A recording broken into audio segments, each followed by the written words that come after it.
തിരുനാൾ ശനിയാഴ്ച രാവിലെ 10 മണിക്ക് ദേവാലയത്തിൽ അർപ്പിക്കപ്പെടുന്ന ദിവ്യബലിക്കും തുടർന്നുള്ള നൈവേദ്യ പൂജയ്ക്കും ശേഷമാണ് നേർച്ചയൂട്ടിന് ആരംഭമാകുക.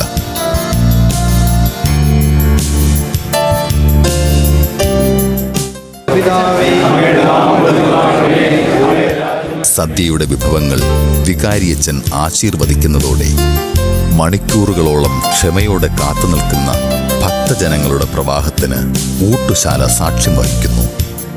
ദൂരദേശങ്ങളിൽ നിന്നെത്തുന്നവരും കുട്ടികളും വൃദ്ധരും ഉൾപ്പെടെ 100,000-ഓളം പേർ ഓരോ വർഷവും വിശുദ്ധന്റെ ഈ നേർച്ച ഭക്ഷണത്തിൽ പങ്കുചേരുന്നു. കന്യകമേരിയെ കാത്തനാഥ കന്മഷമേവം കഴുകൂ. കന്യകമേരിയെ കാത്തനാഥ കന്മഷമേ